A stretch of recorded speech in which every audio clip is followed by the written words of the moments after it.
It's Yin Enchantress, aka Honey Tea, Yin's the Star, even Yanetta, Yin, whichever you choose on today. Coming today because I have a whole lot to say. You know, if you frequent social media, Instagram, TikTok, or whatever, you see that there are a lot of influencer babies.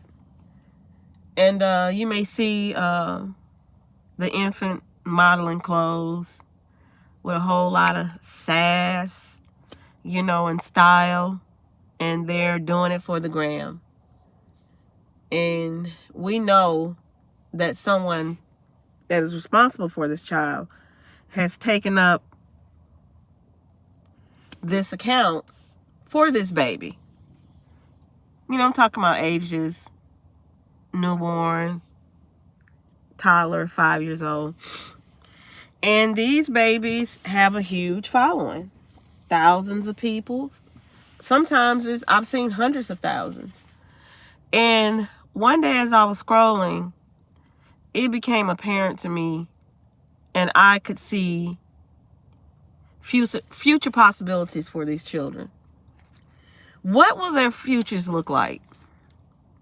Okay, they're now 3. In 10 years, they'll be about 13.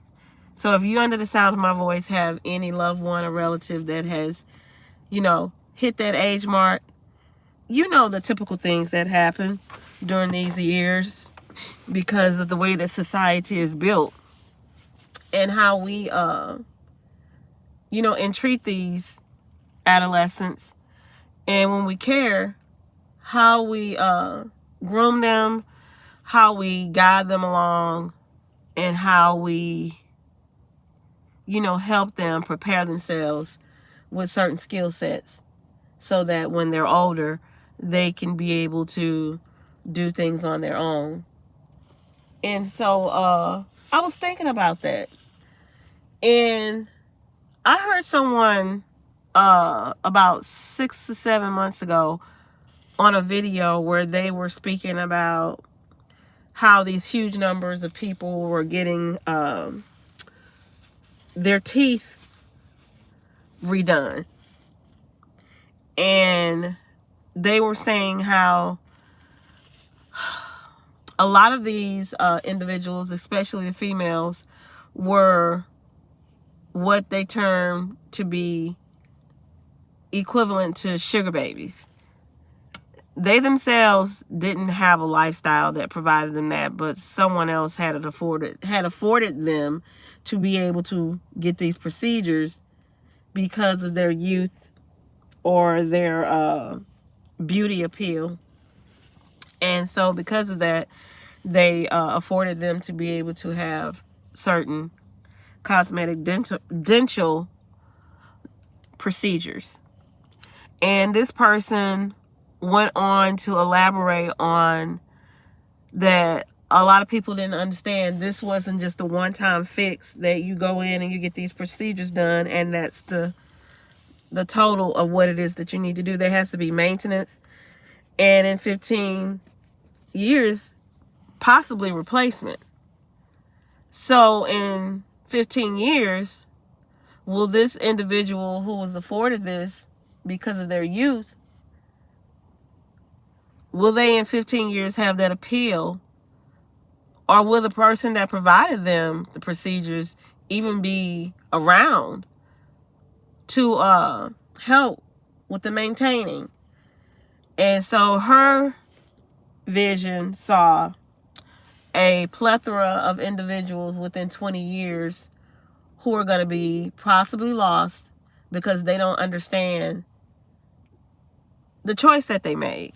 That the choice that they made has a lifelong maintenance plan, and most people, when they're getting these procedures done, are doing it not well thought out. Most people have dental issues. Most people don't get to go to the dentist on a regular basis or have a very good oral hygiene. So something like this seems like, an easy fix to the issue. And so now industry has profited off of that. And a lot of times these people don't understand, you know, how much maintenance is gone into maintaining these new dental fronts. So it got me to thinking about these little influencer babies with all this sass. Are they really adapting skill sets? Are they being groomed to just be cute and sassy and get your attention for now? Do their caretakers have a well thought out plan? More than likely not. Most people are into instant fame, and social media has made that affordable for many of people if you tap into certain emotional aspects of individuals. So when people see these cute little babies and they're commenting, most times they may be overweight babies, and you see these thousands and thousands of comments about how adorable this baby is and, oh, I want a chubby baby.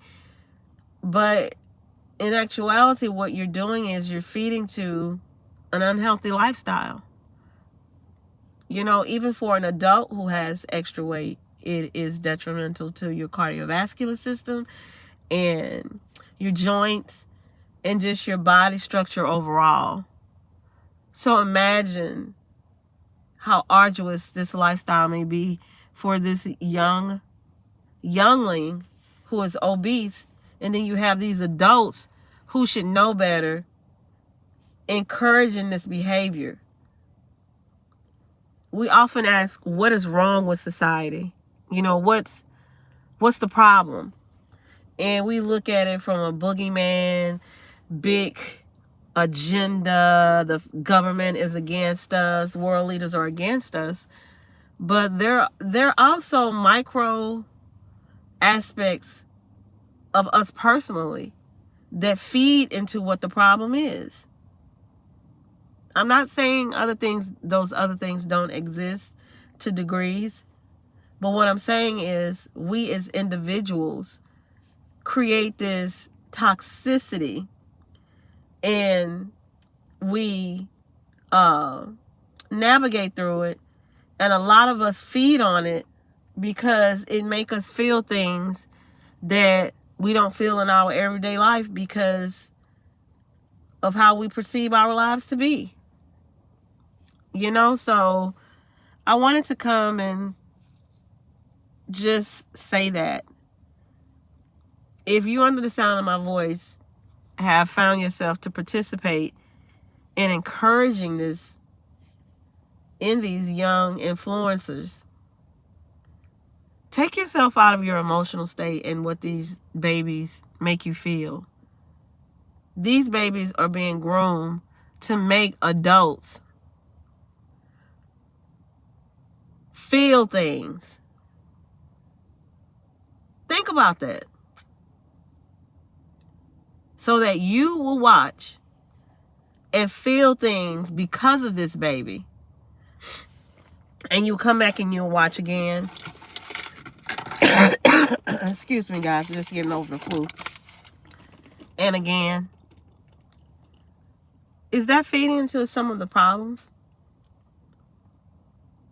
And problems in the future? If you get it and understand, and even if you found yourself participating, you know, I've done it. There's a little girl named Haley, and excuse me, I guess she's about 3, and she's precocious. And I saw a video of her expressing her emotions about her baby brother and how she felt about him, and it was very touching. And I got caught up in the moment, and then I said, what?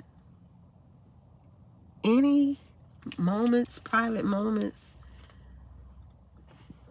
actually left as private?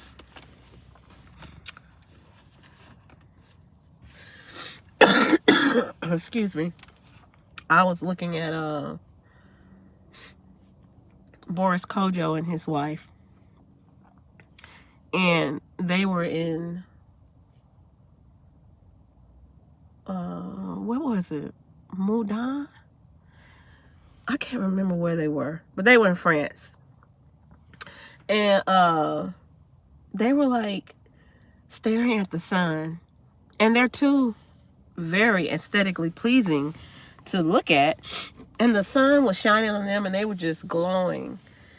And they were standing there talking about this sunset or sunrise. I can't remember which one it was.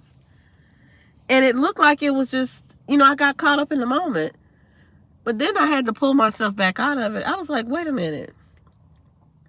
This is not some moment that just happened and I happened to walk up on it.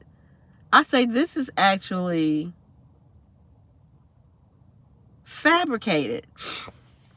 And what I mean by fabricated is it's a set. I mean, it's a setup. It's like a set. It looks like you're in the moment, but he's actually looking as if he's just having a moment, and it makes you feel like you just walked up and got to see it. You know how you're in life sometime and someone's having a beautiful moment and you're a passerby. It makes you feel like that. And if you feed into it enough, you get sucked in. But I brought myself back to reality. I was like, he looks like he's just having a moment. But he has done this so often that he knows how to position his arm to hold the camera. And you really don't realize that this is staged and orchestrated to look like a rare moment. That's what we've come to. And that's no judgment on their part, but that's just something that I use to explain or to convey where I'm coming from. So guys, things have to change. And if it changes peculiarly, that's okay with me. But, you know, I just had to come and say my piece on that in hopes that it may spark something with someone else. And then that sparks someone else. And that eventually it becomes a flame that can be utilized. You know, fire is a very useful element. It can be very helpful. It can be used violently against an enemy. It can be used to purify things. So let's let this flicker become a flame. And then that flame has the ability to be turned into many aspects of fire.